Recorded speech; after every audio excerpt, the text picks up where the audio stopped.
दोस्तों, होली की अग्नि में ये 5 चीजें भूलकर भी कभी मत डालना। इससे उल्टा आप पर गरीबी आ सकती है, घर में कंगाली आ सकती है। होली के दिन इस तरह पूजा कभी ना करें। दोस्तों, पंचांग के अनुसार इस साल फाल्गुन मास की पूर्णिमा तिथि 24 मार्च को सुबह 9:54 पर शुरू होगी। यह 25 मार्च को दोपहर 12:29 पर समाप्त होगी। ऐसे में होली का दहन 24 मार्च को किया जाएगा। दोस्तों, इस बार ज्योतिष शास्त्र के अनुसार करीब 100 साल बाद होली पर चंद्र ग्रहण का संयोग बना है। 25 मार्च को चंद्र ग्रहण सुबह 10:23 से शुरू होगा, जो दोपहर 3:02 तक रहेगा। इस दिन सूर्य राहु मीन राशि में, शुक्र मंगल और शनि कुंभ राशि में विराजमान होंगे। ग्रह नक्षत्रों की शुभ स्थिति, कई राशियां लाभान्वित होंगी। दोस्तों, हिंदू धर्म परंपरा में होली का त्योहार बुराई पर अच्छाई की जीत का प्रतीक माना गया है। होली का महापर्व खुशियों और रंगों से भी जुड़ा होता है। होली की रात को दैवीय शक्तियों की रात मानी जाती है। इस दिन आसुरी शक्तियों का नाश होता है और दैवीय शक्तियों का उद्गम होता है। इससे दरिद्रता का नाश करने का, जीवन में चल रही परेशानियों को मिटाने का, दुख तकलीफ सभी प्रकार के कष्टों से छुटकारा पाने का सबसे अच्छा दिन माना जाता है। शास्त्रों में नक्षत्र विद्या में होली की रात को सिद्धि की रात कहा गया है। इस दिन नकारात्मक और सकारात्मक ऊर्जा दोनों ही बहुत सक्रिय रहती है। इसीलिए लोग सदियों से इस दिन सिद्धियां हासिल करने के उपाय करते आए हैं कि होली की रात में जो साधना क्रिया की जाती है वह बहुत ही कारगर और फलदायी सिद्ध होती है, जो कि 100% सिद्ध हो ही जाती है। इस दिन आप किसी भी देवता की साधना को सिद्ध कर सकते हैं। आज के इस वीडियो में हम आपको बताएंगे होली पर किए जाने वाले कुछ ऐसे प्रभावशाली उपाय जिनसे आप आने वाले नए हिंदू वर्ष में खुशियां ही खुशियां पाओगी। आप अपना दुख दर्द तथा कष्टों को मिटा सकते हैं।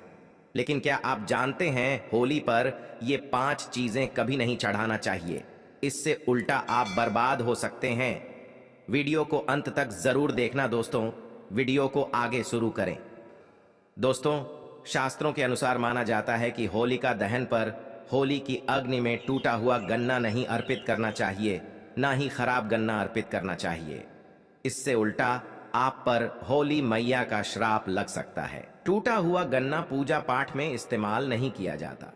इससे होली माता जाते जाते आपको श्राप दे सकती है। आपके घर में गरीबी का वास हो सकता है। शास्त्रों में माना जाता है कि जब होली का दहन होता है तब होली की अग्नि में पवित्र चीजों को ही डालना चाहिए। जब आप अग्नि में गन्ना डालें तो गन्ने के ऊपर हरे हरे पत्ते जरूर होना चाहिए, क्योंकि पूजा पाठ में अधूरी चीजें इस्तेमाल नहीं की जाती।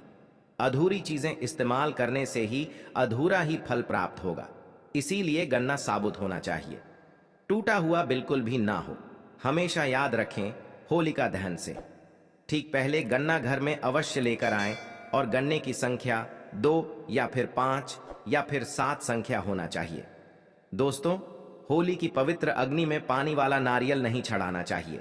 इससे आप पाप के भागीदार बन सकते हैं। हमेशा सूखा नारियल होली की अग्नि में अर्पित करना चाहिए। पानी वाला नारियल अग्नि के अंदर भूल कर भी ना डालें। होलिका दहन में सूखा नारियल ही डालना चाहिए, जो हम आपको दिखा रहे हैं। इस नारियल को अग्नि में डालने से पहले इस पर पूरे परिवार का हाथ अवश्य लगा लें। इसे होली माता जाते जाते आपको धन से मालामाल तथा आपके गरीबी को साथ ले जाएंगी। पानी वाला नारियल आप पूजा के दौरान फोड़ सकते हैं, लेकिन अग्नि में कभी मत डालना। सूखा नारियल अग्नि में डालने से होली माता आपकी सभी परेशानियां को अपने साथ ले जाती है और अग्निदेव भी प्रसन्न हो जाते हैं। दोस्तों, माना जाता है कि होली माता को घर का भोग अति प्रिय है। अगर आपने अपने घर में जो भी बनाया है वो होली माता को अवश्य अर्पित करें। लेकिन याद रहे, गुजिया चढ़ाते समय देख ले कि गुजिया की संख्या 3 नहीं होनी चाहिए। या तो 2 चढ़ा दें या फिर 5 या 11 और 21 चढ़ा सकते हैं, लेकिन गुजिया की संख्या 3 नहीं होनी चाहिए। ऐसे में 1 की संख्या में गुजिया भी नहीं चढ़ाना चाहिए। होलिका दहन में आप मिठाई का भोग लगा सकते हैं और जल अवश्य अर्पित करें। होलिका दहन में गाय माता के गोबर से बने उपले अवश्य चढ़ाना चाहिए। दोस्तों, होली की अग्नि में आप हरा चना, गेहूं की बालियां, कोई भी नई फसल अवश्य अर्पित करें। इससे आपके घर में अन्न धन की कमी कभी भी नहीं होगी। जब आप माता को बालियां अर्पित करें तो देख लें टूटी हुई बालियां ना हो, सूखे हुए पत्ते ना हो, एकदम हरी भरी होनी चाहिए। होलिका दहन की अग्नि में सूखी बालियां चढ़ाने से पाप लगता है। दोस्तों, शास्त्रों के अनुसार माना जाता है कि अगर आपको मासिक धर्म आ जाए तो ऐसे में आप होलिका दहन की पूजा किसी और से करवा सकते हैं। आप पूजा का वैसे ही पालन करें जैसे आप करते आए हैं, लेकिन मासिक धर्म के दौरान होलिका दहन के पास नहीं जाना चाहिए। आप दूर से होलिका दहन देख सकते हैं और आप किसी और से पूजा पाठ करवा सकते हैं। इससे भी आपको फल की प्राप्ति अवश्य होगी। दोस्तों, होली की अग्नि में चावल के बने पापड़ तथा कच्चे चावल अवश्य अर्पित करने चाहिए। होलिका दहन में चावल अर्पित करने से धन की प्राप्ति होती है। इससे आपके घर में जितनी भी गरीबी होगी वो सब हमेशा हमेशा के लिए चली जाएगी। कचरी पापड़ आदि होलिका दहन अवश्य अर्पित करना चाहिए। इसे होलिका दहन से पहले झूठा नहीं करना चाहिए। जो आपने कचरी पापड़ आदि बनाए हैं वो होलिका दहन की अग्नि में अवश्य अर्पित करना चाहिए। इससे आपके घर में धन दौलत की कोई भी कमी नहीं होगी। दोस्तों, माना जाता है कि होलिका दहन से पहले होली की अग्नि में गोजिया बगैर अर्पित किए नहीं खाना चाहिए। जब आप माता को भोग लगा दें तभी ही इसका सेवन कर सकते हैं और सभी परिवारों में गुजिया एक दूसरे को अवश्य खिलाना चाहिए। इससे आपसी प्यार मजबूत होता है। माता को भोग लगाने से पहले गुजिया झूठी ना करें। जब आप पूजा वगैरह कर लें तब उसके बाद आप गुजिया खा सकते हैं। हमेशा याद रखें कि माता को गुजिया का भोग लगाने के बाद कन्याओं को गुजिया अवश्य खिलाना चाहिए और दक्षिणा भी देना चाहिए। इससे नवदुर्गा तथा माता रानी जी का आशीर्वाद आपको प्राप्त होता है। दोस्तों, इस दिन गाय माता को भोग अवश्य लगाना चाहिए। इस दिन आप गाय माता को गुजिया वगैरह अवश्य खिलाएं। गाय माता को मीठा भोग खिलाने से कई जन्मों जन्मों तक पीढ़ी दर पीढ़ी राज करती कि इससे सभी देवी देवताओं को भोग लग जाता है। इस दिन कुछ करें या ना करें, गाय माता को गुजिया का भोग अवश्य लगा दें।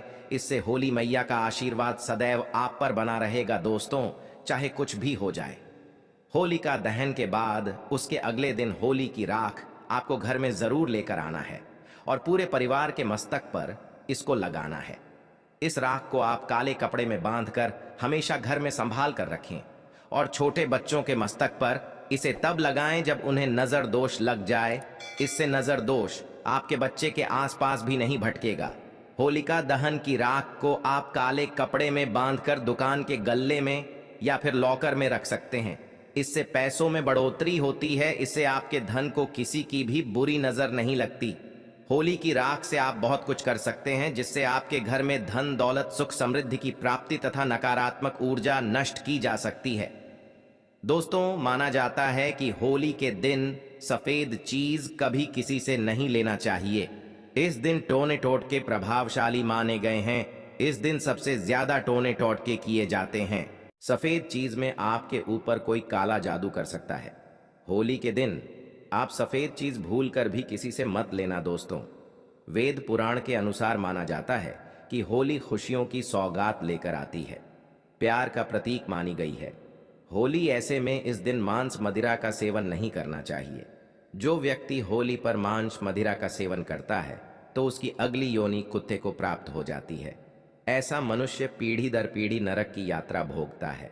शास्त्रों के अनुसार माना जाता है कि भगवान श्री कृष्ण जी को होली का पर्व अति प्रिय है। इसीलिए इस दिन कोई भी ऐसा कार्य नहीं करना चाहिए जिससे भगवान कृष्ण जी क्रोधित हो जाएंगे। होली पर गाली नहीं देना चाहिए, स्त्री का अपमान नहीं करना चाहिए, इस समय बिस्तर छोड़ देना चाहिए। होली के दिन ज्यादा सोना नहीं चाहिए। होली के दिन पवित्र पर्वत पर सहवास नहीं करना चाहिए। इस दिन स्त्री से दूर रहें। पुराणों के अनुसार माना जाता है कि इस दिन होली अवश्य खेलना चाहिए। होली का रंग कई नकारात्मकता को अपने आप नष्ट कर देता है। इसीलिए जो मनुष्य सच्चे दिल से होली खेलता है उसके ऊपर होली मैया का आशीर्वाद सदैव बना रहता है। होली एक पवित्र त्योहार है। इसे अपवित्र करने वाला व्यक्ति सदियों तक भगवान श्री कृष्ण जी के श्राप का भागी बना रहता है। इसीलिए होली का पर्व सच्चे दिल से तथा सच्ची श्रद्धा के साथ ही मनाना चाहिए। दोस्तों, अब बात करने वाले हैं कि आपको होली के दिन कौन सी 4 चीज जरूर लानी चाहिए, जिसे लाने से न केवल आपके जीवन में होगी धन की वर्षा, बल्कि आपके जीवन के सभी दुख दर्द और कष्ट संकट दूर हो जाएंगे और आप हो जाएंगे धन से माला माल। दोस्तों, होली के दिन इन 4 चीजों को लाना ना भूले।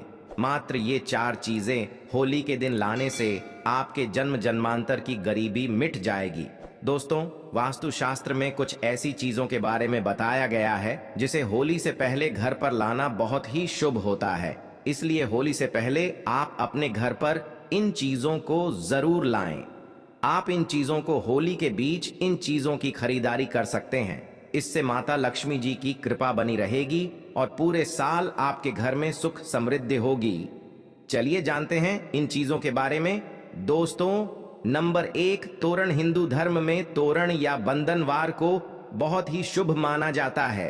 पर्व, त्योहार और शुभ मांगलिक कार्यों के दौरान मुख्य द्वार पर तोरण लगाए जाते हैं। मान्यता है कि इससे नकारात्मक ऊर्जा खत्म होती है और घर पर सकारात्मक ऊर्जा का प्रवेश होता है। घर के मुख्य द्वार पर तोरण लगाने से माता लक्ष्मी जी का आगमन भी घर पर होता है। ऐसे में आप होलाष्टक से लेकर होली तक अपने घर के मुख्य द्वार पर तोरण जरूर लगाएं। दोस्तों, नंबर 2, बांस का पौधा। वास्तुशास्त्र में बैम्बू ट्री या बांस के पौधे को सकारात्मक ऊर्जा का सबसे अच्छा स्रोत माना जाता है। होली से पहले ही आप अपने घर पर बैम्बू ट्री जरूर लाएं। इससे सभी नेगेटिविटी दूर हो जाएगी और आपके घर की सुख समृद्धि में वृद्धि होगी। दोस्तों, नंबर 3, चांदी का सिक्का। होली की खरीदारी करने के दौरान एक चांदी का सिक्का भी जरूर खरीदें। चांदी के सिक्के की पूजा कर इसे लाल या पीले रंग के कपड़े में बांधकर तिजोरी में रखें। ऐसा करने से आपकी आर्थिक परेशानी दूर होती है। दोस्तों, नंबर 4, कछुआ। वास्तुशास्त्र और सनातन धर्म में कछुए को पवित्र और धातु को शुभ माना जाता है। ऐसे में होली पर आप धातु से बना कछुआ भी घर के लिए ला सकते हैं। हालांकि शुभता के लिए आपको इस बात का ध्यान रखना है कि कछुए की पीठ पर श्रीयंत्र या कुंबेर यंत्र लिखा हो। इस तरह के धातु कछुए को घर लाकर इसे आप पूजा स्थल पर भी स्थापित कर सकते हैं। मान्यता है कि इससे माता लक्ष्मी जी का वास आपके घर पर होता है। दोस्तों, उम्मीद करता हूं